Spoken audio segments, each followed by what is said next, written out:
काँग्रेस पक्षाकडून उमेदवारी घेतलेली आहे महाविकास आघाडीहून. आणि आमचे जिल्हा परिषदेचे उमेदवार वैशाली अशोक शिंदे हे उबाटा गटाकडून उभे आहे.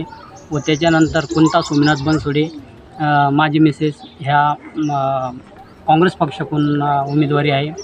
तर आमचं एकच विषय आहे की आम्ही जेव्हा ग्रामपंचायतमध्ये होतो तेव्हा आम्ही ड्रेनेज लाईन बसवून ते गट्टूपर्यंत सर्व रस्त्याचे काम केलेले आहे.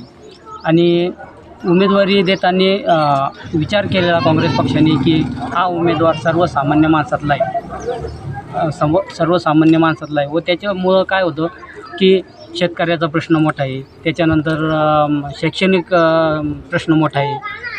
आता शैक्षणिक धोरणामध्ये मराठी शाळा ह्या बंद होऊ लागल्या, त्या मराठी शाळा बंद नाही झाल्या पाहिजे असे अनेक धोरणं. एक शिक्षकाचा एक प्रश्न आहे, हा प्रश्न म्हणजे पेन्शन योजना आहे ती अजून कोणी लागू नाही केली, ती योजना बंद होती ती आता चालू नाही केली. त्याच्यानंतर प्रश्न दुसरा आहे खताचे भाव वाढलेले आहे, प्रत्येक खताचे भाव वाढले, शेंगदाण्याचे भाव वाढलेले आहे, पेट्रोलचे भाव वाढलेले आहे.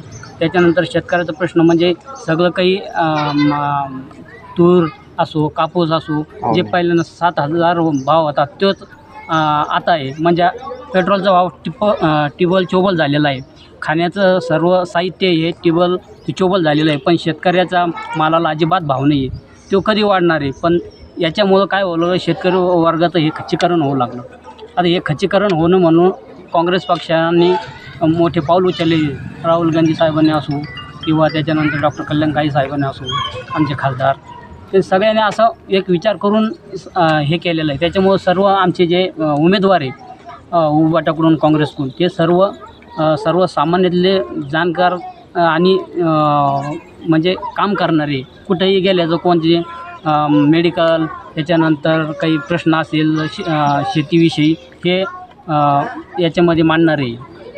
तुमचं व्हिजन काय असलं आणि तुम्ही कोणते मुद्दे घेऊन सतत जनतेसमोर जाता आणि काय समस्या जाणवतात तुम्हाला? हां, मला आता विषय असा आहे की समस्या अशी जाणवती की प्रत्येक शेतकऱ्याचा हा गंभीर प्रश्न आहे की मालाला भाव नाही आहे. आता आम्ही सरकार पंचायत समिती असो की जिल्हा परिषद ग्राउंड लेवलपासून ते वरतीपर्यंत आवाज उठवणारे आमचे डॉक्टर कल्याण काळे साहेब आहे.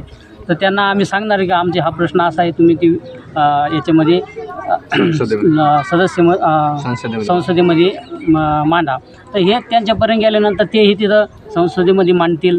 तुम्ही निवडून गेला तुम्ही पण मांडू शकता. आम्ही निवडून गेलो तर आम्ही तिथपर्यंत आमचा समस्या मांडू शकतो शेतकऱ्यांच्या विषयी. तुमचं काय व्हिजन असतं वेगळं?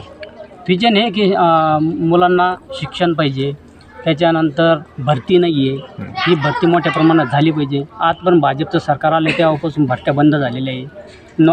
नॉन टीचिंगच्या भरत्या पूर्ण बंद आहे, जिल्हा परिषदच्या भरत्या पूर्ण बंद, या भरत्या चालू झाल्या पाहिजे, हा मुद्दा मेन आहे. आणि बेरोजगारी खूप वाढलेली आहे, ती बेरोजगारी दूर करायची असेल तर सरकारनं भरती करणे गरजेचं आहे व शैक्षणिक धोरण चालू केलं पाहिजे. काय आव्हान करसान?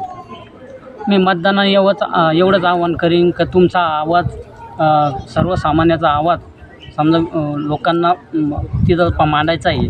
तर मी यांना आव्हान करीन की बाबा हे उमेदवार सगळे सर्वसामान्य कुटुंबातले व सर्वांचे कामं करणारे व सर्वांना सोबत घेऊन चालणारे आहे. असं मी मतदारांना आवाहन करू की आम्हालाच निवडून द्यावं.